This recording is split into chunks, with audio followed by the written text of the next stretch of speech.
Good morning, everybody. I'm Robert Scheer, and this is your 6 AM Wakeup. I almost called this podcast Up as a Pup. That's an in-house expression that our family uses to reflect the fact that I get up really early. And I get up really early because I have a very busy morning routine that I have found over the years works well for me. So instead of quickly getting out of bed, showering, grabbing coffee, and heading out the door, I'm actually up for a couple of hours before I head out the door. And in a future podcast, I'll talk to you more about that routine. But one of the things I do in the morning is I make a gratitude list. And it's real simple. It's not complicated. I don't give it any thought. I just simply write down stream of conscious 2, 3, 5, 8 things that occur to me that I'm really grateful for.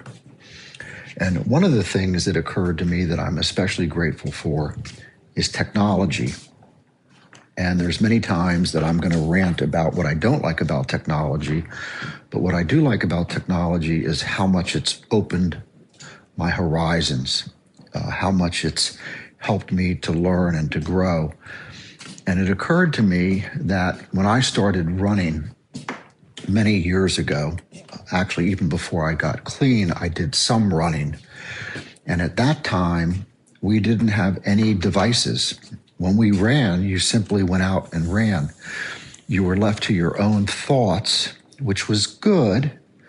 And there's a lot of value in that. But in long distance running, it can become pretty tedious. And to do that day after day was challenging. And I think the mental aspects of long distance running were the most difficult part.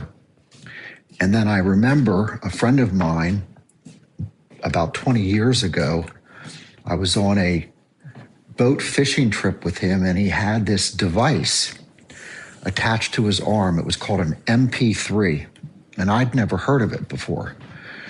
And of course, I'm a little technologically slower than most, and so it had been out, I guess, for a couple of years, but I didn't know anything about it. I didn't know that you could actually listen to music strapped to your arm while you were running. Of course, fast forward today, 20 years later, and there's many days where I can't wait to get out and run. I still sometimes listen to music, but more often than not, I listen to a vast array of content, different subjects. They're political, they're sports, they're news, they're literature, they're art, all kinds of things that interest me that are at my fingertips and that I can spend a half hour to an hour when I'm exercising or on a run learning about. And it really excites me and is a very clear example of an area where technology has made significant improvements in people's lives. The ability to access information and content at our fingertips is something we all should really be grateful for. Thanks for listening to my thoughts for the day.